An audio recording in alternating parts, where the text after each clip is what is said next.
वासना से। अच्छा ये बताइए, आप लोग युद्ध करते हैं कि नहीं? करना चाहिए। आप लोगों का मन, किसी का मन पराई स्त्री में, किसी का मन पराई पुरुष में जा रहा है, तो इसका मतलब आपको अपने मन से युद्ध करना चाहिए कि नहीं? उसे सही करना चाहिए कि नहीं? आपका मन दूसरों के धन में जा रहा है, तो यही तो दुर्योधन है मन। दूसरों के धन में जो मन जाए वो दुर्योधन। दूसरों के धन पर मन गया ना, तो क्या बन गया? दुर्योधन। आपके भीतर भी तो एक दुर्योधन है, नहीं है? तो आप अपने आप से युद्ध करिए और अपने को जीत करके दिखाइए। हाँ या ना? आप युद्ध करते हैं? अर्जुन उठा गांडीव, कर युद्ध, मार अपने भीतर की बुराइयों को। अच्छा ये बताओ, आपके बाहर ज्यादा दुश्मन है कि भीतर ज्यादा दुश्मन है? कहाँ? जोर से। बाहर तो दुश्मन बहुत कम है, बाहर के दुश्मनों से तो लड़ा जा सकता है, पर आपका सबसे बड़ा दुश्मन कौन है? बताओ, आपका सबसे बड़ा दुश्मन कौन? आपका सबसे बड़ा दुश्मन कौन? कौन? आपका सबसे बड़ा दुश्मन कौन? बताओ, आपका सबसे बड़ा दुश्मन कौन? कौन? हाँ, हम सबका सबसे बड़ा दुश्मन है मन। मन के हारे हार है, मन के जीते जीत। मन ही मिलावत राम से, मन ही करत फजीत। मन की गति है अटपटी, झटपट लखे न कोय। और मन की जब खटपट मिटे तो झटपट दर्शन होए। पूरा खेल मन का है। इसलिए कहता हूं कि अपने मन को जीतने का प्रयास कीजिए, अपने मन को भगवान में लगाने का प्रयास कीजिए, अपने मन को संतुष्ट कीजिए। जितना ईश्वर ने दिया है वो बहुत है, जो प्राप्त है वो पर्याप्त है। इसमें संतुष्ट हो जाइए, आपका भला होगा।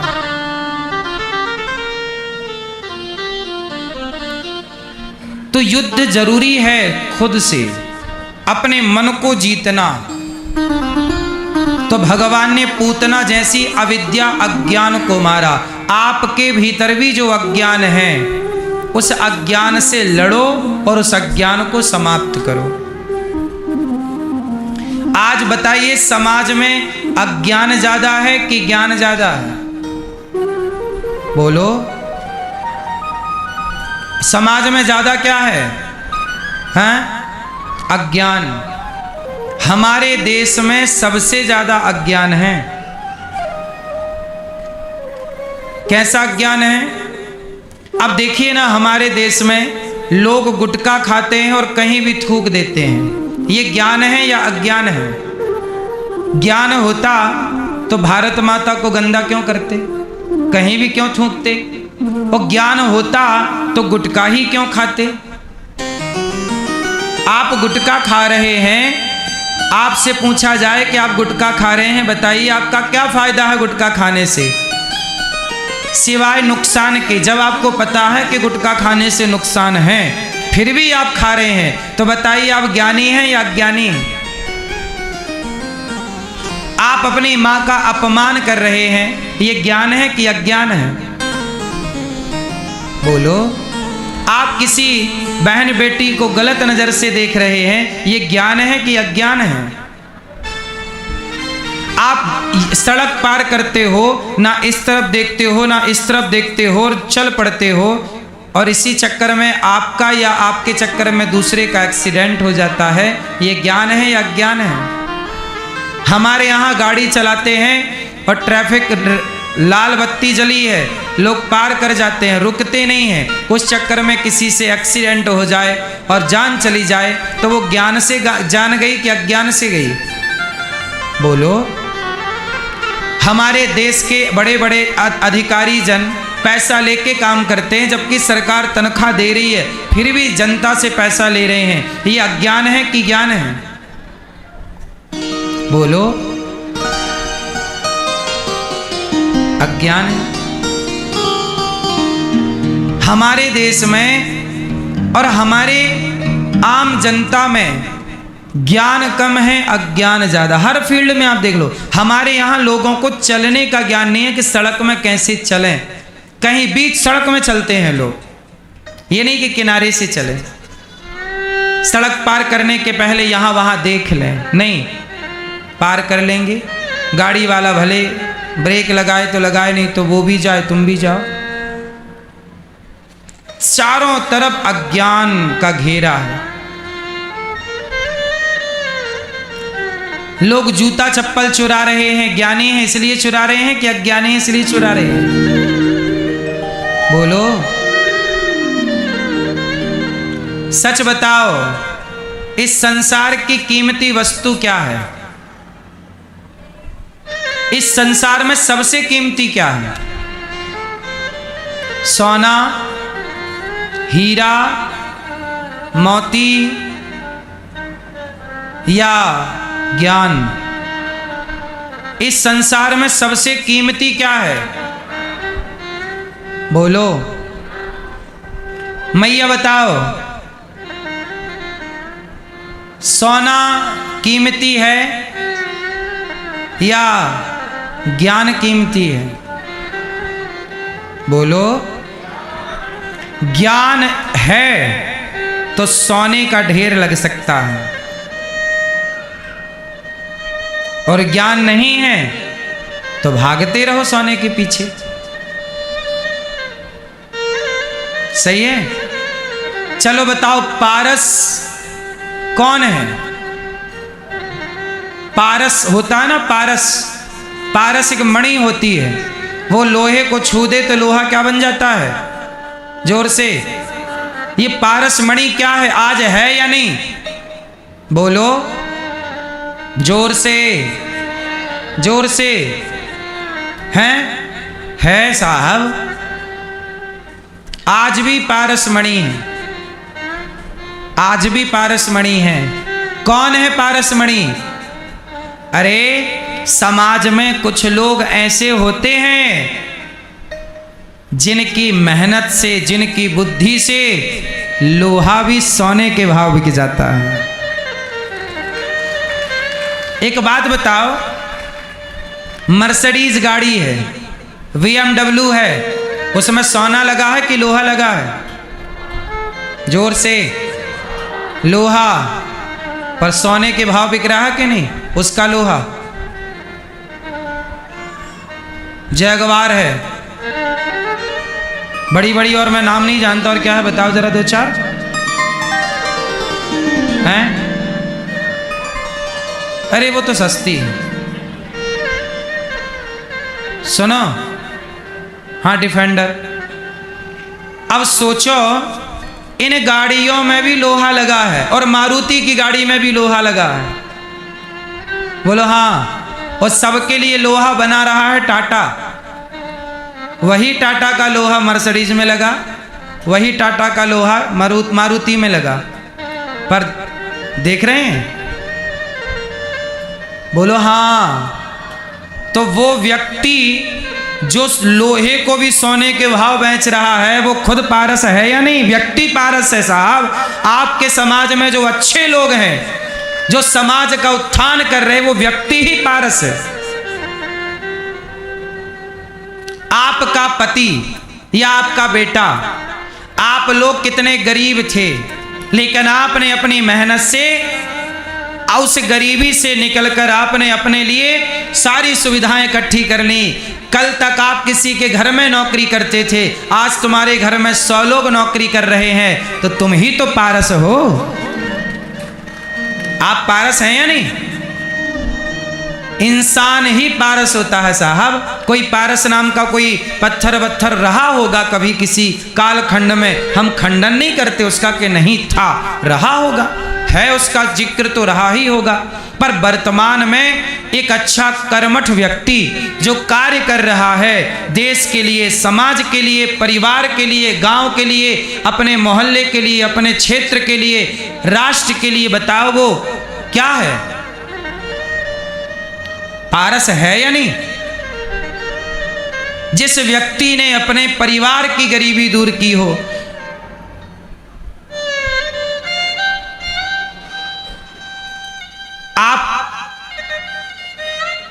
आप ये बताइए कि कोई लड़का है, आप में से ही कोई लड़का है या कोई लड़की है और आप बहुत गरीब हैं, पता है सरकार ने आपको एक कार्ड बना के दिया है, गरीबी रेखा का कार्ड। एक और कार्ड होता है पिंक कलर का जो अति गरीबी का होता है। एक होती है हमारे देश में गरीबी, बोलो एक हमारे देश में क्या है, जोर से, गरीबी, और एक और होती है अति गरीबी। सुना कि नहीं आपने, बोलो। सरकार दो कार्ड बनाती, एक गरीबी रेखा का पीला कार्ड होता था हमारे टाइम पर, एक अति गरीबी का पिंक कलर का कार्ड होता था हमारे। मैं खुद सोसाइटी में गरीबी रेखा, मेरे पास हमारे घर में अति गरीबी का कार्ड था।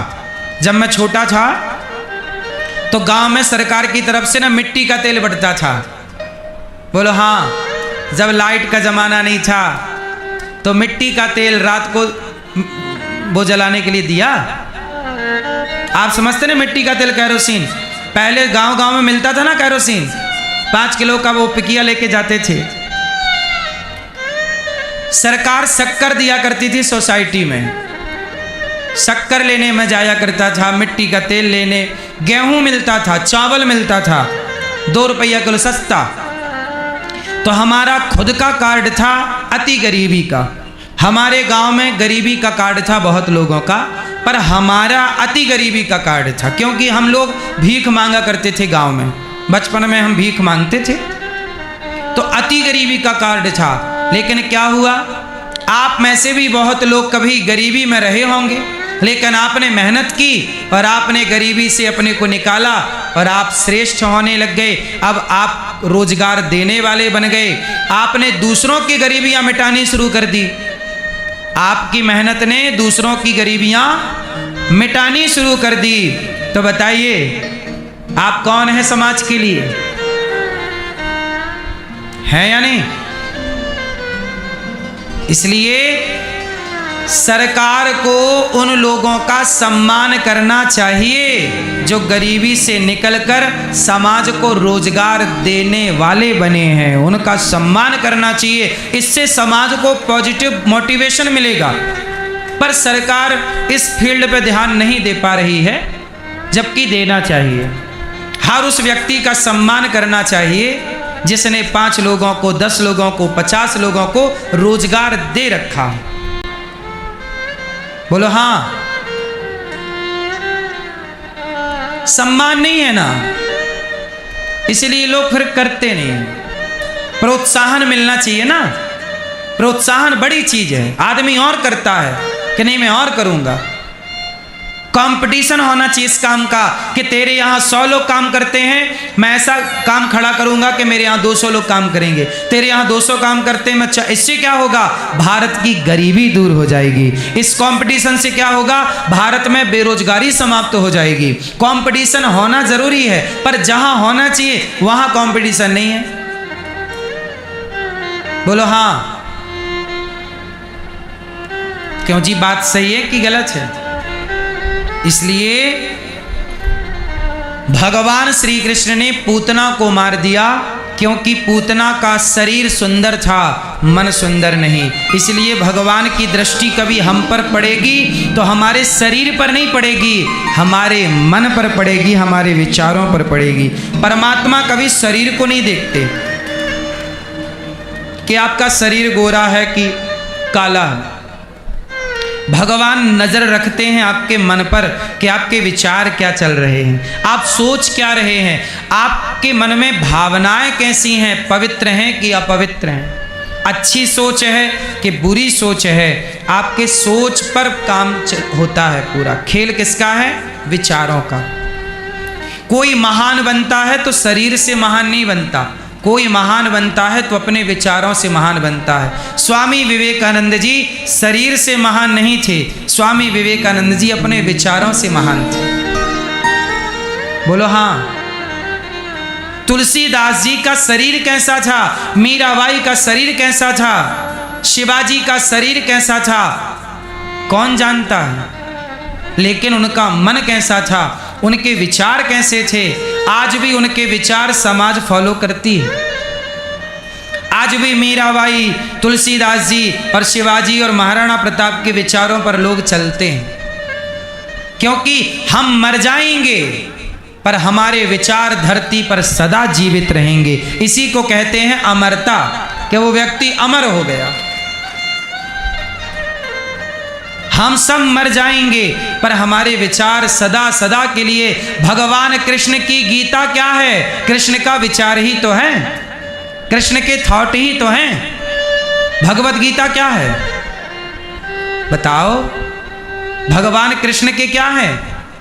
विचार हैं। गीता में क्या लिखा है? भगवान कृष्ण के विचार लिखे हैं, थॉट लिखे हैं, विचारधारा लिखी है, समाज के लिए प्रेरणा लिखी है, ज्ञान लिखा है। भगवान कृष्ण तो गीता सुनाकर अपनी लीला पूरी करके अपने धाम को चले गए, लेकिन उनके विचार आज तक जीवित हैं या नहीं? घर घर सुने और पढ़े जा रहे हैं कि नहीं? मुंशी प्रेमचंद्र जी चले गए, पर मुंशी प्रेमचंद्र जी भले चले जाएं, पर उनका विचार इस धरती पर जब तक ये धरती रहेगी तब तक गवन गोदान के रूप में उनका विचार जीवित रहेगा। उनके उपन्यास जिंदा रहेंगे। गवन गोदान उन्हीं की रचना है, पंच परमेश्वर उन्हीं की रचना है, मुंशी प्रेमचंद्र की। बोलो हाँ।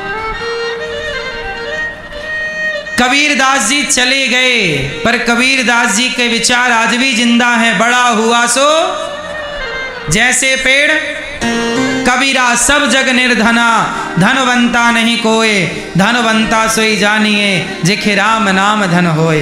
कबीरा खड़ा बाजार में सबकी चाहे खैर, ना काहू से दोस्ती ना काहू से बैर। कबीर जी चले गए, पर उनके विचार युगों युगों तक अमर रहेंगे ना। इसलिए कहता हूं कुछ ऐसा करो आप कि आपके जाने के बाद भी आप जीवित रहें, और ये पॉसिबल है, संभव है ये। भगवान श्री कृष्ण ने पूतना को मार दिया क्योंकि पूतना के विचार गलत थे। भगवान कहते हैं कि गलत विचार वाले को मृत्यु दंड देना ही धर्म है।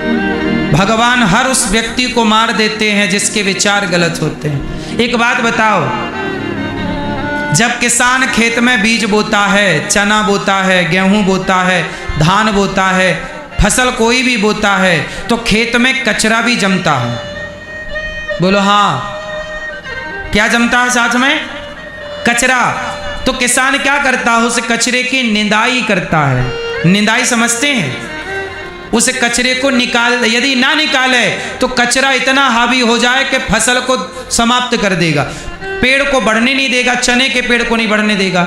इसलिए निदाई, धान बोने वाला किसान धान की निदाई कराता, नहीं कराए तो धान को बढ़ने नहीं देगा, कचरा धान पर हावी हो जाएगा। बोलो हाँ। उसी प्रकार समाज में अच्छे विचारों को रहना चाहिए और बुरे विचारों को उखाड़ कर वैसे ही फेंक देना चाहिए जैसे किसान खेत से कचरा निकाल के फेंक देता। यही व्यवस्था है। आपके भीतर भी गलत विचार आए तो आप भी अपने गलत विचारों को निकाल कर बाहर वैसे ही कर दो जैसे किसान खेत से कचरे को निकाल कर बाहर फेंक देता है। गलत विचारों को बाहर कर दीजिए और अच्छे विचारों को संजो करके रखिए। अच्छे विचारों को सदा संभालिए और उन अच्छे विचारों पर चलिए। बोलो हाँ। भगवान ने पूतना का उद्धार करने के बाद नंद बाबा ने पूतना के शरीर को जलाया, चिता पर सुगंध निकल पड़ी। अहो वकीयम स्तनिकालिकूटम जिघांसया पाययदप्य साध्वी लेभे गतिम धात्रिचितां ततोन्यम कं वा दयालुं शरणं व्रजेम। पूतना बड़ी पापनी थी पर उसके शरीर से सुगंध निकल पड़ी। भगवान दयालु तो बहुत है। अच्छा बताओ, भगवान दयालु है या नहीं? कितने दयालु हैं भगवान?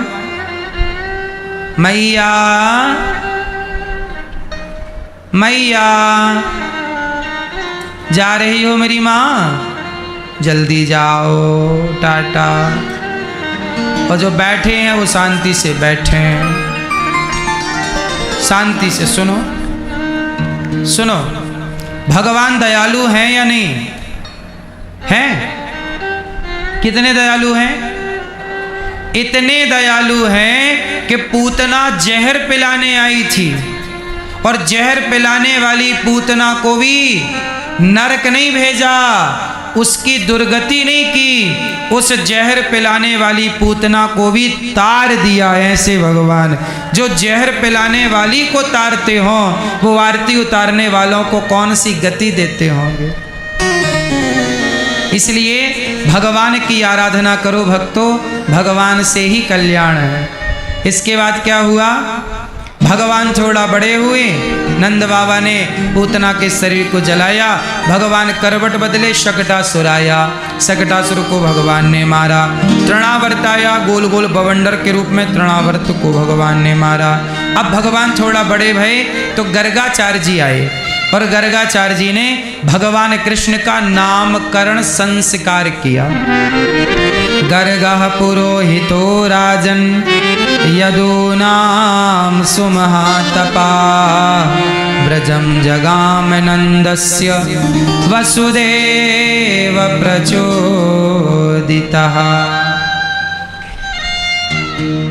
प्रिय भक्तों, क्या हुआ?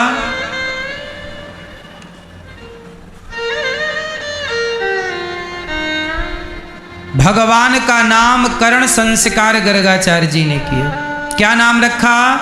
यशोदा, ये आपके पुत्र का नाम होगा कृष्ण, और रोहिणी मैया आपके पुत्र का नाम होगा बलदाऊ, बलराम। राम होगा, बल अधिक होने से लोग कहेंगे बलराम। कृष्ण और बलराम। अच्छा, भगवान श्री कृष्ण के कितने नाम हैं? बोलो। भगवान कृष्ण के कितने नाम हैं? कृष्ण उनका नाम है। भगवान का नाम, मुख्य नाम है कृष्ण, पर कृष्ण जी के नाम कितने हैं? कितने? सहस्त्र, हजारों। गोपाल सहस्त्र नाम में भगवान के 1000 नाम है। भगवान कृष्ण के हजारों नाम हैं। गोविंद उनका नाम, गोपाल उनका नाम, मनमोहन उनका नाम, मदन मुरारी उनका नाम, जगन्नाथ उनका नाम, बिहारी जी उनका नाम, राधा रमण जी, राधा वल्लभ जी, दामोदर, द्वारिकाधीश, है ना, नंद नंदन, यशोदा नंदन, कलुआ। कन्हैया का एक नाम क्या है? कलुआ। बलराम जी का नाम बलुआ, कलुआ बलुआ। भगवान का एक नाम है कालिया। क्या नाम है? कालिया। तो भगवान के नाम बहुत हैं। भगवान का एक नाम है नारायण, एक नाम है विष्णु, एक नाम है हरि। बोलो हाँ। भगवान के अनंत नाम, उन अनंत नामों में एक नाम है कृष्ण। बोलिए कृष्ण कन्हैया लाल की। नामकरण हुआ। भगवान अब छोटे से थोड़ा बड़े हो गए। बड़े हुए तो घुटनों पर चलने लग गए। अब भगवान मक्खन खाने लग गए। मक्खन मटकी से निकाल के खाने लग गए। मैया बोली, लाला तूने माखन खा लिया, तूने बताया नहीं, चोरी से खाया? ना मैया, मैंने चोरी से ना खायो। गोपियां शिकायत करने आई, अरे मैया तेरे लाला ने हमारे घर में घुस के मक्खन खा लियो। कन्हैया को मक्खन इतना प्रिय है कि भगवान घरों में घुस घुस के, दूसरों के घरों में घुस के मक्खन खा जाते हैं। और आज के बच्चे घर में मक्खन निकाल के दो तो नहीं खाते। आप लोग मक्खन खाते हो? क्यों? होता है मक्खन घर पे? गैया है? क्यों? घर पे गैया है? नहीं। फिर मक्खन कैसे होगा? बाजार के भरोसे ना रहो। बाजार का मक्खन मक्खन थोड़ी है, मिलावटी है। मक्खन तो शुद्ध हो। भगवान की लीला यही तो मैसेज देती है कि यदि आपके घर में गैया है तो गैया के होने से शुद्ध दूध मिलेगा, शुद्ध दही मिलेगा, शुद्ध मक्खन मिलेगा, शुद्ध छाछ, शुद्ध लस्सी, शुद्ध पनीर। आज आप लोग शुद्धता कुछ भी नहीं ग्रहण करते। पनीर बाजार में नकली, दही बाजार में नकली, मिलावटी, घी बाजार में नकली। घी नकली मिल रहा बाजार में कि असली? बोलो। मैं न्यूज में देख रहा था एक दिन, तो आप लोग ना पनीर टिक्का खाते हैं, इतना बड़ा पनीर डाल के, और वो बाजार में बना इतना सारा पनीर। भैया पनीर बाजार में क्या रुपया किलो होता है? कितने रुपए किलो पनीर? 200 रुपए किलो पनीर यदि मिल रहा है तो लिखवा लो मेरे से वो नकली है।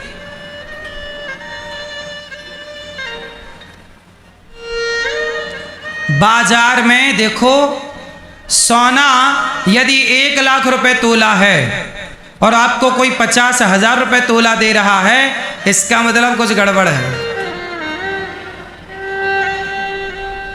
बोलो हाँ। आप लोग सस्ते के चक्कर में जहर भी खरीद लेते हैं। भाई सस्ता है, खा लो और मर जाओ। पनीर बनता दूध से है। कितने किलो दूध का 1 किलो पनीर बनेगा, इसकी गणित निकाल लीजिएगा। उसकी लीगल कॉस्ट कम से कम अच्छी खासी है।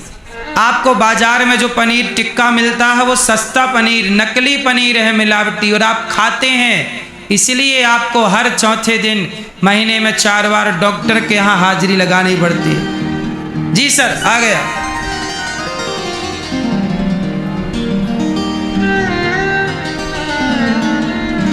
बात समझ में आई? पहले के लोग स्वस्थ इसलिए रहा करते थे, मरते टाइम तक। पहले के लोग हॉस्पिटलों में नहीं मरते थे, और आप लोग मरने कहां जाते हैं? बोलो। हॉस्पिटल जाते हैं आप लोग मरने। बोलो हाँ कि ना? कहाँ जाते हैं? हॉस्पिटल। जन्म भी लिया हॉस्पिटल में और मरे भी हॉस्पिटल में। बोलो हाँ। हॉस्पिटल में मरना सही है? चलो बताओ कहाँ मरना चाहिए? आप ही बताओ, हमें नहीं पता। मैं ये बताओ कहाँ मरना चाहिए? कहाँ? ए मैया, कहाँ मरना चाहिए मेरी माँ? ए मैया बताएंगे कहाँ मरना चाहिए? दादाजी आप बताओ कहाँ मरना चाहिए?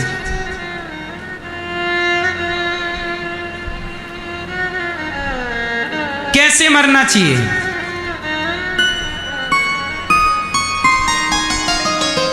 कैसे मरना चाहिए बताओ?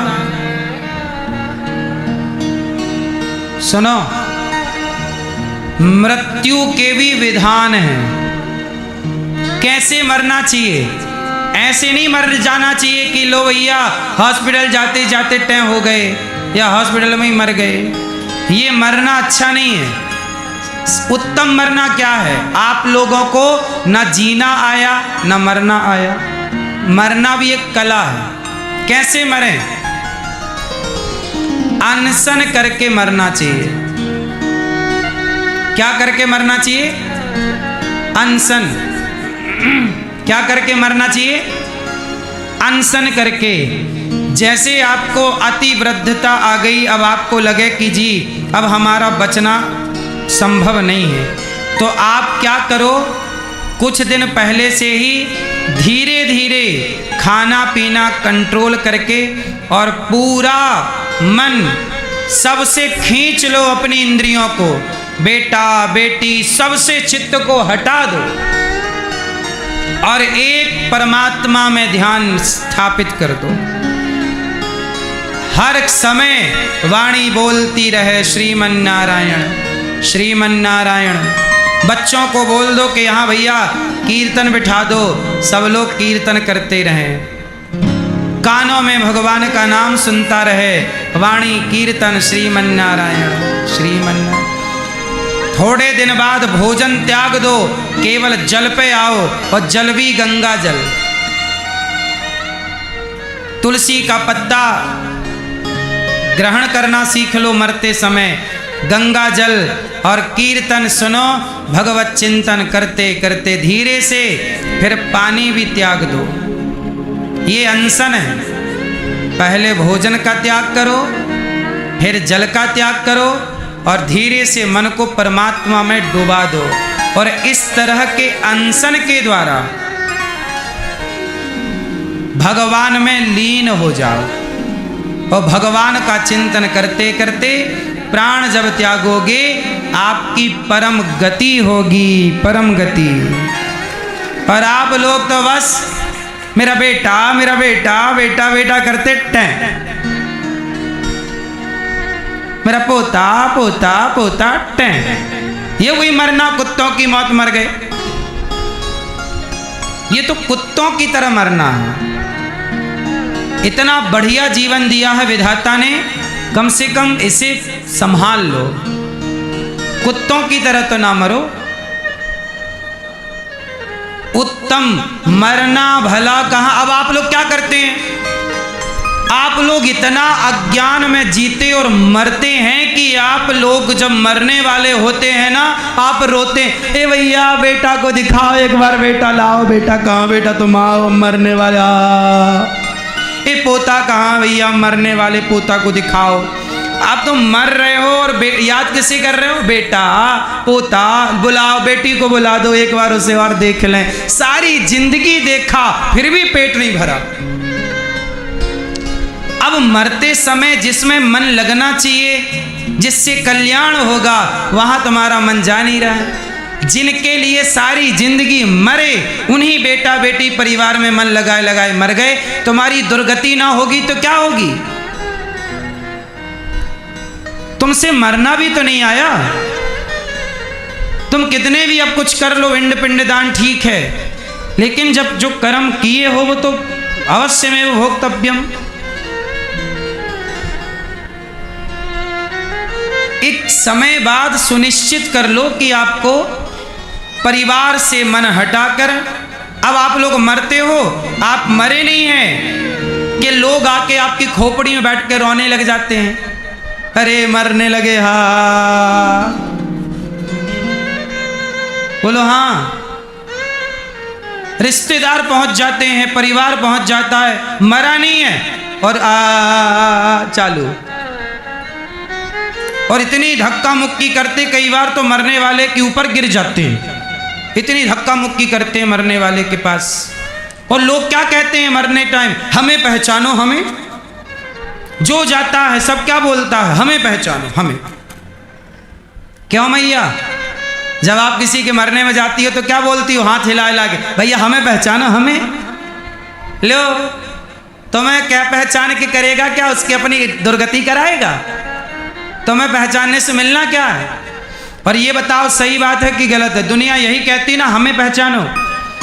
कोई नहीं कहता कि भगवान को पहचानो। आपको पहचान भी गए तो फायदा क्या है? ये समय तुम्हें और हमें पहचानने का नहीं है, ये समय तो केवल भगवान को पहचानने का है, ईश्वर को पहचानने का। और एक बात बताऊं, मरने के पहले आदमी दिन 2 दिन पहले से ही खाना पीना अपने आप छोड़ ही देता है। ये बात सही है कि गलत है? तो जब प्रकृति छुड़ा ही देती है खाना पीना, तो तुम 4 दिन पहले अपने से छोड़ के क्यों नहीं ईश्वर में तल्लीन हो जाते? क्यों नहीं थोड़ी सी मरने की साधना कर लेते?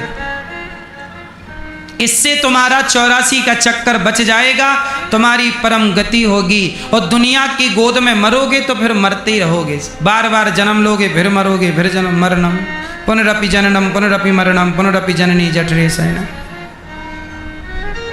बोलो हाँ। और ये दुनिया के लोग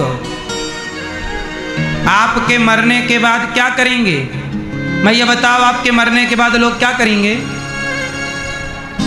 बोलो, रोएंगे।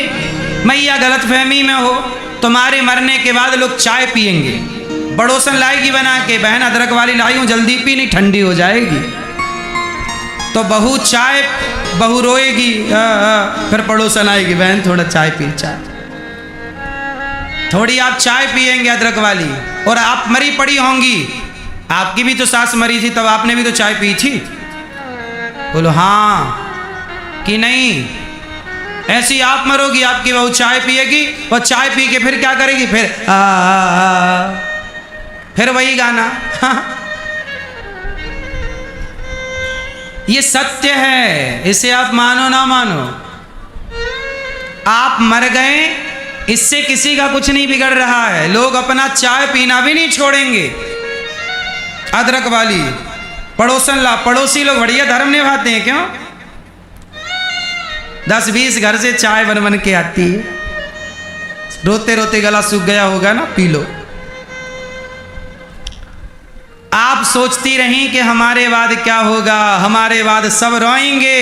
कोई ना रोएगा। रोता भी व्यक्ति इसलिए है, दुनिया को दिखाने के लिए। नहीं रोएंगे तो लोग कहेंगे नहीं कि देखो रो नहीं रहे, इसलिए लोग रोते हैं। हमारे गांव में एक मैया थी, उसके आंसू नहीं आते थे बेचारी के, तो बड़ी शर्माती, बताओ हमारे आंसू नहीं आते, तो जहां जाती झंडू बाम लेके जाती। तो आंखों में लगाए झंडू बाम, और फिर तो वहां रोने वाले कम, झंडू बाम की चारों तरफ गंध फैल जाए, लोग समझ लेते कि लोग आ गए। तो दुनिया तो केवल अपने हिसाब से चलती है, क्यों जी? बात सही है।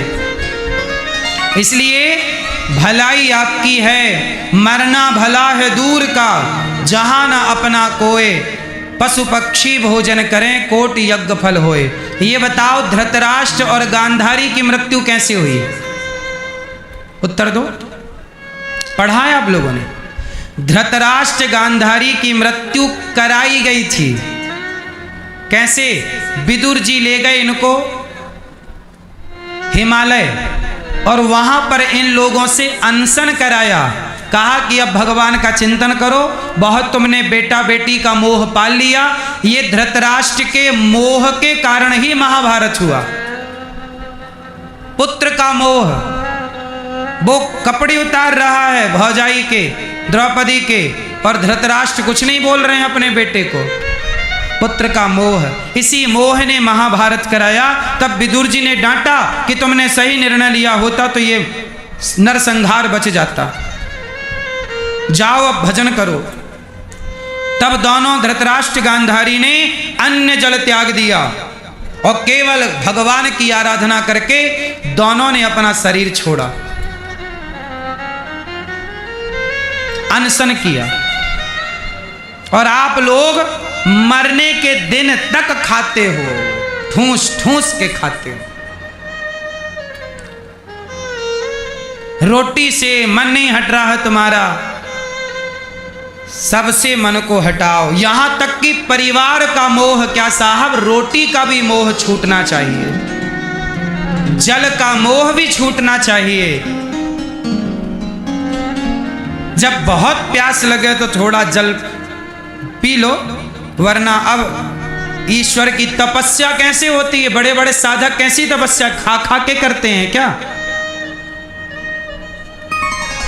ईश्वर की आराधना आखिरी आराधना है, ईश्वर का आखिरी चिंतन है। हर समय चिंतन करो भगवान का। तो भगवान की जो कथाएं हैं, लीलाएं हैं, उनका गुणगान करो। भगवान की लीलाओं का गुणगान करो, चिंतन करो। और भगवान जब छोटे से थोड़ा बड़े भये तो गोपियों के घर चोरी करने चले गए। चोरी क्या है? लीला है। भगवान गोपियों के घर मक्खन खाते हैं, गोपियों के घर ग्वाल वालों का गोला बनाते, छींके पे चढ़ते, मक्खन का लौंदा निकालते, सब में बांटते, फिर खाते। ये भगवान की बाल लीला। माखन चुराना, मटकी तोड़ना, गैया चराना, ये सब लीला है। समाज के लिए मैसेज है कि तुम मक्खन खाओगे स्वस्थ रहोगे। अब आप लोग पिज्जा बर्गर खाते हैं, भगवान ने मिट्टी खाई, माटी खाई। मैया बोली मुंह खोल आ, तो मुंह खोला तो जरा से मुंह में पूरा ब्रह्मांड नजर आया। इतने से मुंह, पूरा ब्रह्मांड। मैया सब भूल गई। इसके बाद राजा परीक्षित जी ने प्रश्न किया कि गुरुदेव, माँ यशोदा ने कौन सा पुण्य किया कि कृष्ण जैसा बेटा इनको मिल गया? तब कहा कि देखो, हमें जो कुछ भी मिलता है वो पिछले जन्म के पाप और पुण्य से मिलता है। मैया, पिछले जन्म के पाप पुण्य से क्या मिलता है? ये जीवन मिलता है। ए मैया, कोई अंधा क्यों होता है? कोई लंगड़ा क्यों होता है? कोई बहरा क्यों होता है? कोई अमीर क्यों होता है? कोई गरीब क्यों होता है? सब एक से होते, सब आँख वाले होते, सब पाँव वाले होते। कोई अपाहिज क्यों हैं? कोई गरीब क्यों हैं? कोई अमीर क्यों हैं? बताओ मैया। जो व्यक्ति जैसा कर्म करता है वह कर्म ही उसे अगले बार मिलते हैं। आज का किया कल पाएगा, कल का किया था आज पा रहा है। बोलो हाँ। इसलिए हम जैसे कर्म करते हैं वैसा फल पाते हैं। तो माता यशोदा ने कौन सा कर्म किया कि कृष्ण जैसा बेटा पाया? तो सुनो, माता यशोदा पिछले जन्म में धरा नाम की स्त्री थी। इन्होंने संतों की सेवा की।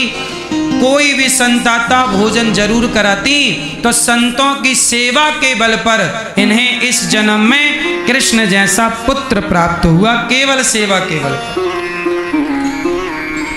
ये संतों की सेवा करती, जंगल की लकड़ी काट कर बेचती, बाजार में जो पैसा मिलता सेवा करती। निष्काम भाव से साधु सेवा करती।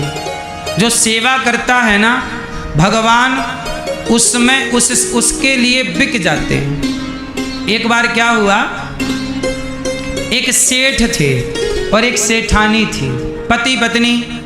संयोग देखिए, दोनों की कोई संतान नहीं थी, कोई बेटा नहीं, कोई बेटी नहीं।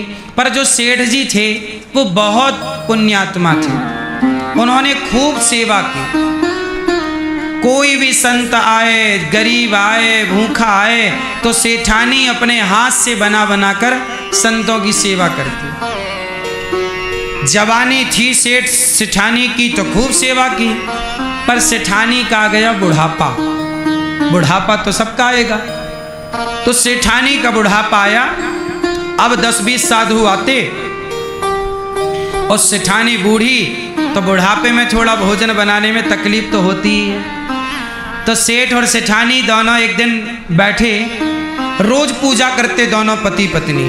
और दोनों के बेटा नहीं था, लेकिन वो कभी भगवान से ये नहीं कहते कि आपने हमें बेटा क्यों नहीं दिया। खूब बड़ी भक्ति करते, दिन भर भगवान का चिंतन और सेवा, भगवान का चिंतन और सेवा, और कोई काम नहीं। और भगवान का दिया घर में धन धान्य बहुत था। उनका अच्छा खासा व्यापार था। वो जो भी पैसा कमाते उससे साधु सेवा करते और खूब बढ़िया, दोनों खुश थे। एक दिन सेठानी बोली कि अपने पास बेटा तो है नहीं और अब शरीर हो गया है बूढ़ा, और संत लोग रोज आते हैं। अब संतों को मना भी नहीं कर सकते कि हम बूढ़े हो गए हैं, भोजन कैसे बनाएं। तो सेठानी बोली कि अपने पति से, स्वामी कोई बढ़िया नौकर मिल जाए, कोई बढ़िया नौकर मिल जाए तो काम बढ़िया हो जाए, एक बढ़िया नौकर की चाह है। तो सेठ जी बोले अच्छा, मैं ढूंढता हूं कोई बढ़िया नौकर हो जो साधु सेवा कर सके और तुम्हारा सहयोग कर सके थोड़ा भोजन बनाने में। तो सेठानी बोली बड़ी कृपा हो जाएगी, कोई एक आदमी मिल जाए सेवा के लिए, क्योंकि बड़ा कठिन हो गया है अब। सेठ जी बोले ठीक है। ये बात हुई रात को। उस सवेरे सेठ जी सवेरे पूजा पाठ करके थोड़ा टहलने निकले तो उसको रास्ते में स्वयं भगवान की बड़ी सेवा करते ना वो लोग, दोनों सेठ सेठानी पति पत्नी, तो भगवान उनकी सेवा से बड़े प्रसन्न रहते और वो भगवान ही नौकर बन करके आ गए। तो सेठ जी जा रहे थे तो रास्ते में ये एक आदमी मिल गया। तो सेठ जी बोले भैया तुम कौन हो? तो इसने कहा कि मेरा नाम परमेश्वर है, मेरा नाम परमेश्वर है।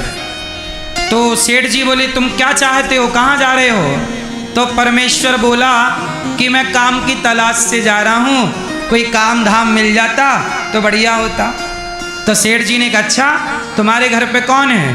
बोले मेरे घर पे कोई नहीं, ना माँ है, ना बाप है, ना भाई है, ना बहन है, ना पत्नी है, ना बच्चे हैं। सेठ जी बोले ये आदमी बढ़िया, कोई नहीं है। तो सेठ जी बोले भैया परमेश्वर तुझे काम चाहिए? बोला हाँ। तो ये बता तू तनख्वाह क्या लेगा, क्या लेगा?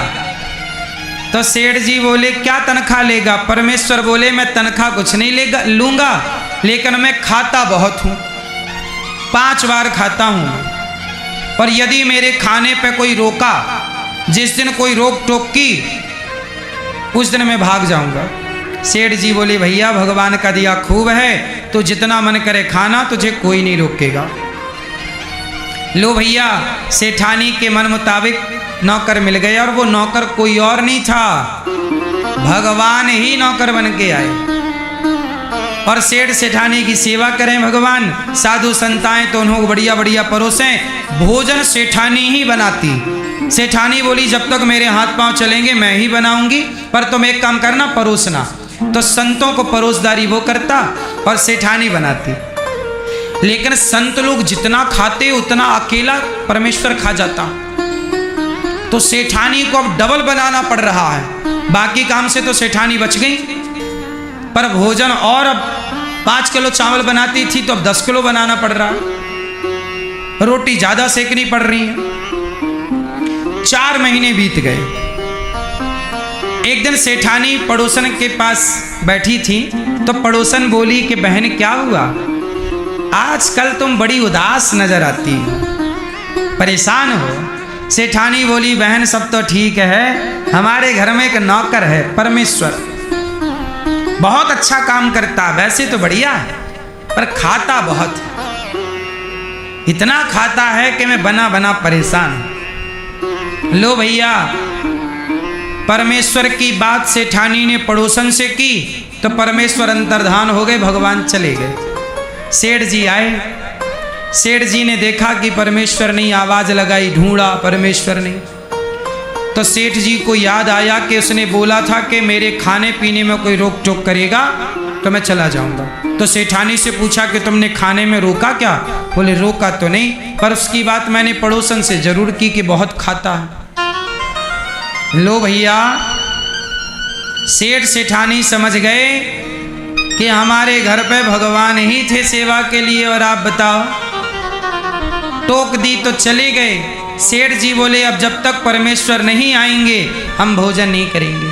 3 दिन बीत गए, सेठ सेठानी को भोजन नहीं किया। बना के संतों को पवाती रहीं, संतों की सेवा करती रहीं, कोई भूखा आए तो देती रहीं, पर स्वयं की हालत ऐसी हो गई कि दोनों सेठ सेठानी मरने की स्थिति पर जब ये स्थिति हुई तब भगवान प्रकट हो गए। सेठ जी, आपने सेवा के बल पर आपने मुझे खरीद लिया।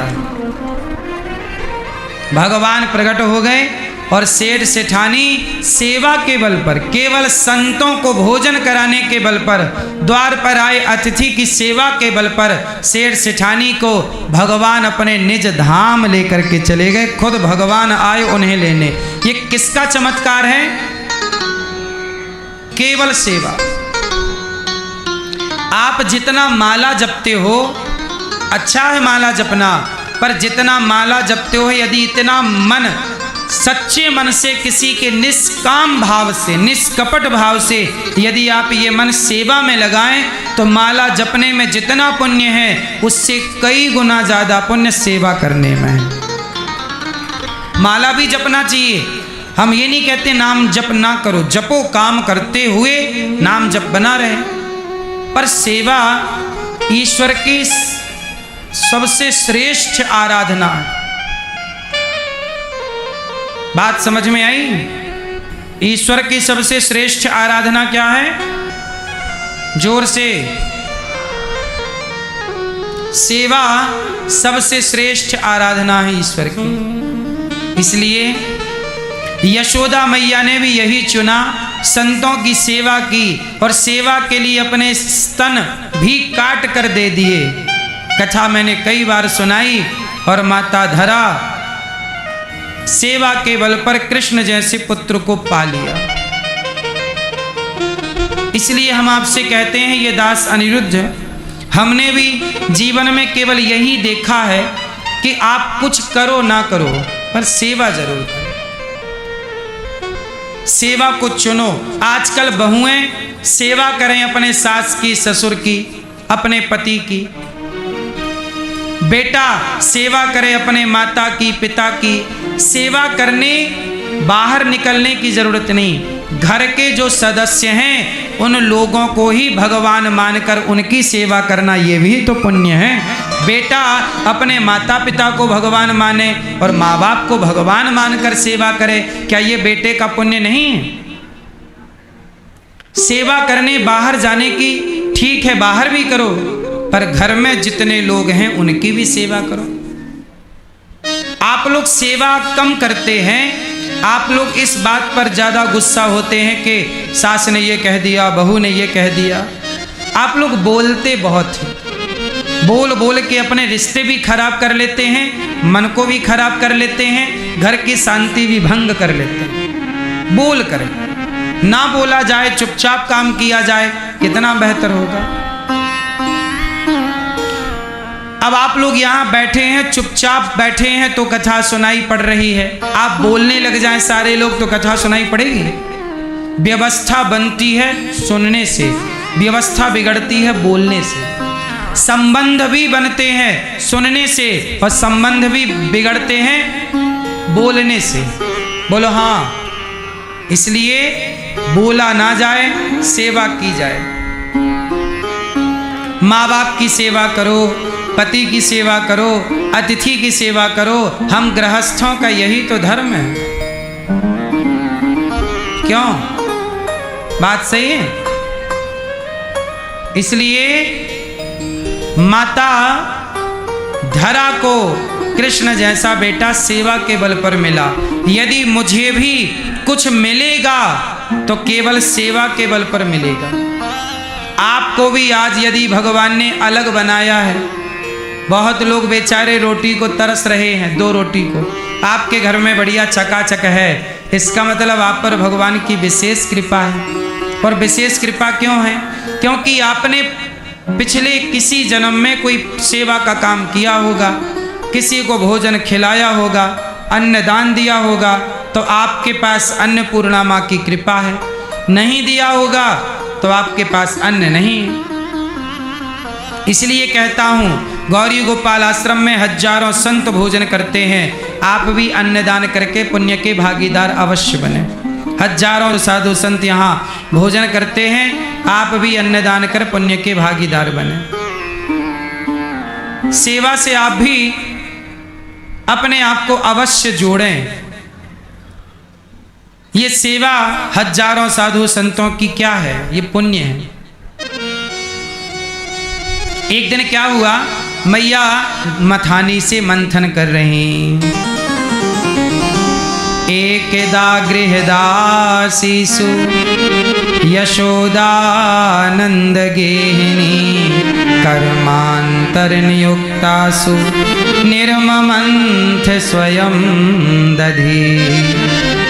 एक दिन भगवान श्री कृष्ण की सेवा कर रही है माँ, आंखों में काजल लगा रही। भगवान ने मथानी पकड़ी, माँ दूध पिला दे। तो मैया बोली, आओ कन्हैया, कितनी सुंदर लीलाएं करते हैं। भगवान ने मिट्टी खाई, उखल से मैया यशोदा ने बांध दिया। और जब देखिए जगत के पालनहार बंध गए, भगवान को कोई बांध सकता है क्यों मैया? पर वो भगवान मैया यशोदा के प्रेम के आगे नतमस्तक हो गए और बंधन को स्वीकार कर लिया। मैया यशोदा ने बांधना चाहा तो मैया के बंधन में पहले नहीं बंधे, 2 अंगुल रस्सी कम पड़ती चली गई। अहमता और ममता। मैया बैठ जाओ मेरी माँ, बैठो। भगवान तब तक नहीं बंधते जब तक आप अपने अभिमान को नहीं छोड़ते। अच्छा ये बताओ, आप लोगों के अंदर अभिमान है या नहीं? जोर से। मैया जा रही हो मेरी माँ? ए मेरी माँ बैठ जाओ मेरी माँ। ये बताओ, भगवान और भक्त के बीच में कौन है? बिहारी जी में पर्दा बंद होता है ना, बार बार आपके सामने क्या आ जाता है? पर्दा। क्यों बंद होता है? ये पर्दा क्या है? ये पर्दा, ये संकेत, ये मैसेज, ये शिक्षा देने के लिए है कि भगवान तो सामने ही है, बस पर्दा हटाने की देर है। भक्त और भगवान के बीच में कौन है? पर्दा। और ये पर्दा क्या है? कपड़े का पर्दा नहीं, घमंड का पर्दा है। ये घमंड का पर्दा हट जाए तो भगवान तो सामने है। आपको भगवान क्यों नजर नहीं आते? क्योंकि आपके सामने अभिमान का पर्दा पड़ा है, तो किसी के सामने अज्ञान का पर्दा पड़ा है, तो किसी के आगे मोह का पर्दा पड़ा है। धृतराष्ट्र को भगवान नजर नहीं आए क्योंकि मोह का पर्दा था। रावण को भगवान नजर नहीं आए क्योंकि अभिमान का पर्दा था।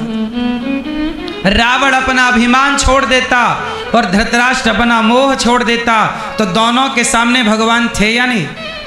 थे दोनों के आगे, पर दोनों नहीं पहचान पाए। ऐसे हमारे और आपके आगे भगवान हैं, पर हम पहचान नहीं पाते क्योंकि हमारे भीतर भी अभिमान है। अभिमान, अब देखो अभिमान क्या है? ये मेरा है, ये मेरा नहीं है, यही तो अभिमान है।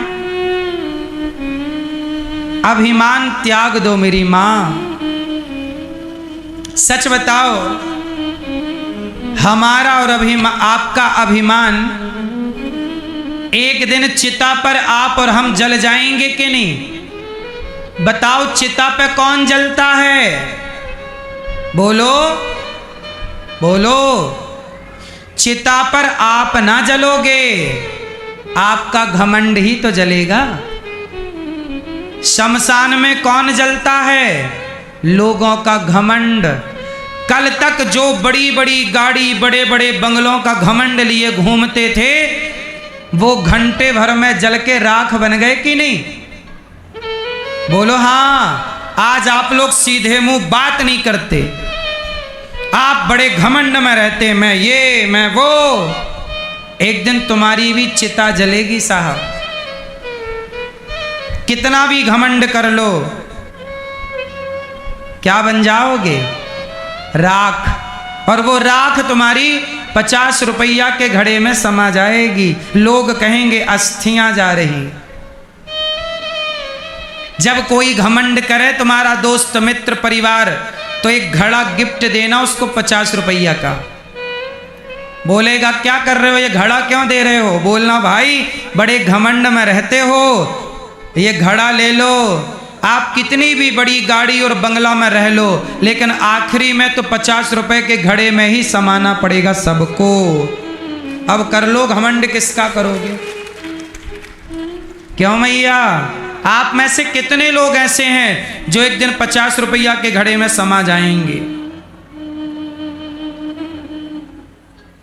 कर लो घमंड, अब गाड़ी का, बंगले का, शोहरत का, नाम का, इज्जत का करो। कितना करोगे? जिसने किया उसका क्या हुआ? इसलिए साहब, जितना ईश्वर दे रहे हैं वह ईश्वर का प्रसाद मान के रखो, और ईश्वर का, भगवान के भक्तों की अच्छे बनकर सेवा करो। ज्यादा एटीट्यूड ना पालो।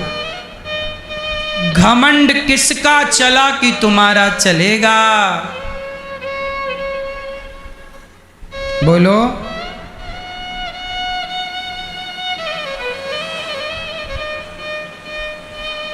चला किसी का?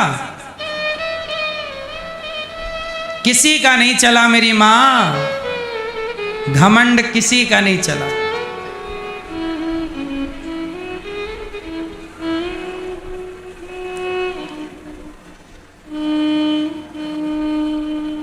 ये घमंड क्या है?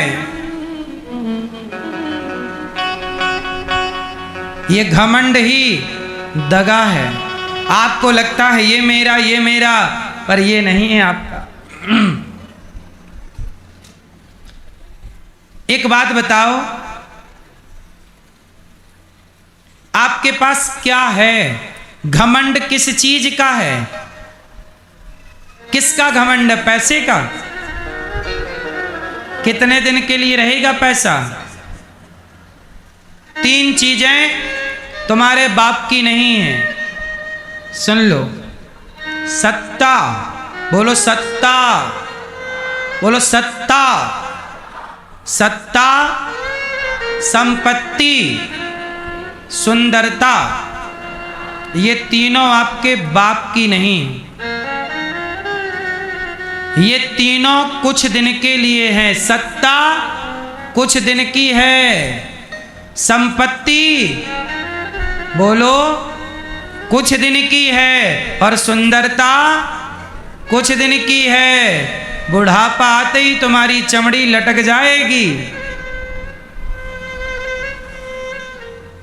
बोलो हाँ।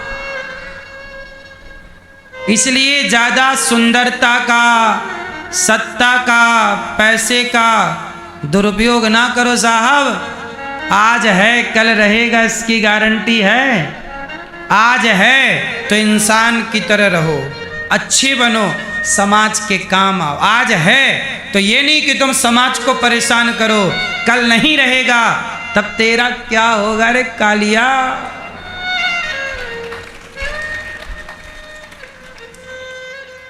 क्योंकि ये तुम्हारे बाप की बभौती तो है नहीं।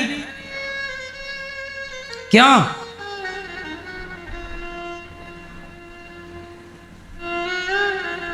घमंड ना हो किसी चीज का। दूसरा अभिमान ना हो, दूसरा मोह ना हो, किसी व्यक्ति से ज्यादा अटैचमेंट ना हो। एक्चुअली माया बड़ी प्रबल है। आप जानते हो भगवान की माया किसे कहते हैं? सुनो, एक बार सुदामा जी ने कहा कि हे भगवान, मैं आपकी माया का दर्शन करना चाहता हूं। सुदामा, जब सुदामा जी के ठाट बाट बन गए, अच्छा हो गया ना सब। सुदामा जी ने कहा प्रभु मैंने सुना है कि आपकी माया बड़ी प्रबल है, एक बार अपनी माया का दर्शन। देखो आप ध्यान से सुनना, माया किसे कहते हैं? जो आप देख रहे हैं ये सब माया है। माया का मतलब पैसा आप लोग समझते हो, पैसा मतलब माया नहीं। माया का मतलब पैसा नहीं होता। माया का अर्थ लोग पैसा करते हैं। माया किसे कहते हैं? एक बार सुदामा जी ने पूछा कि श्री कृष्ण, हे प्रभु बताओ, आपकी माया के बारे में मैंने सुना, एक बार जरा दिखाओ कैसी है। सुदामा जी को भगवान ने कहा फिर कभी दिखाएंगे। एक दिन की घटना, भगवान श्री कृष्ण सुदामा जी के संग गए स्नान करने। तो नदी में भगवान श्री कृष्ण नहा के निकले और भगवान अपने कपड़े बदलने लगे।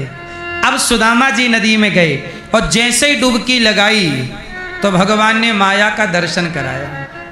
जैसे ही डुबकी लगी तो सुदामा जी कहीं और पहुंच गए, एक राज्य में पहुंच गए। एक हाथी आया और सुदामा जी के गले में माला डाल दिया।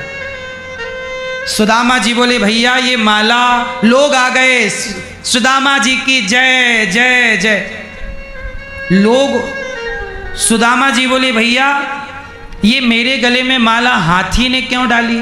तो गांव के लोगों ने बताया कि हमारा राजा मर गया है और जब राजा मर जाता है तो हम लोग हाथी को माला देते हैं, ये राजा का हाथी है, और ये हाथी जिसके गले में माला डाल देता है वो अगला राजा होता है। तो अब आज से आप हमारे राजा। लो भैया, सुदामा जी बन गए राजा। अब राजा बन गए सुदामा जी, बढ़िया राज सत्ता पा गए, मौज मस्ती है। तभी क्या हुआ, एक सुंदर सी राजकुमारी से सुदामा जी का ब्याह हो गया। और जब ब्याह हुआ तो सुदामा जी के सुंदर 2 बच्चे हुए। एक दिन क्या हुआ, पत्नी, थोड़े दिन बाद बच्चे हुए, छोड़ा बच्चे बड़े हुए, तब तक सुदामा जी की पत्नी सुदामा जी की पत्नी चल बसी। और जब सुदामा जी की पत्नी मरी तो सुदामा जी रोए, और जब रोए तो गांव वाले बोले ज्यादा ना रो। क्यों? बोले जहां पत्नी गई है वहां तुम्हें भी जाना पड़ेगा। सुदामा जी बोले क्यों? बोले हमारे राज्य का नियम है कि पत्नी मर जाती है तो उसके पति को भी उसके संग जलाते हैं। अब तो सुदामा जी और जोर जोर से रोने लग गए। इस बात का अब दुख नहीं है कि पत्नी की गई है, अब ये दुख है कि हम मरेंगे। सुदामा जी बोले गजब की परंपरा भाई, अब सुदामा जी करें क्या? बोले हमारे यहाँ यही चलता है। अब लोग ले गए, पत्नी को चिता पे रखा सुदामा जी की। ये सुदामा जी माया का दर्शन कर रहे हैं। अब सुदामा जी रोएं जोर जोर से, चिल्लाएं, ना जाएं। सुदामा जी बोले अच्छा एक काम करो, हमें चिता पे रखने के पहले एक बार ये जरा नदी में डुबकी तो लगाने दो। अच्छा ठीक है, तुम डुबकी लगा लो। और सुदामा जी जैसे ही नदी में डुबकी लगाए तो सुदामा जी वहीं निकले जहां भगवान श्री कृष्ण नहा के कपड़े बदल रहे थे। भगवान बोले सुदामा जी बड़ी देर लगा दी डुबकी। कन्हैया सुदामा बोले प्रभु एक डुबकी में इतना खेल हो गया क्या? जितनी देर में यहां भगवान कपड़े बदल ही रहे हैं नहा के, और इतने में ये शादी वादी करके लौट आए। सुदामा जी को देखकर भगवान मुस्कुराए। सुदामा कर लिए दर्शन? हाँ प्रभु कर लिए। ये आपकी क्या थी? हाँ ये जो तुम किसी के पति बने घूम रहे हो, किसी की पत्नी बने घूम रहे हो, किसी के बाप बने घूम रहे हो, यही माया। ना तुम किसी के पुत्र हो, ना पिता हो, ना किसी के भाई हो, ना कोई तुम्हारी माँ, ना कोई तुम्हारा बाप। तुम केवल ईश्वर के अंश हो। ईश्वर तुम्हारे सब कुछ हैं। ये ज्ञान मिटा के तुम अज्ञान में जीते हो कि ये सब मेरे माई बाप हैं। यही तो माया है, पर ये माया मिटती नहीं है। जब तक भगवान कृपा ना करें माया नहीं मिटती। मम माया दुरत्यया, बड़ी प्रबल है ये माया।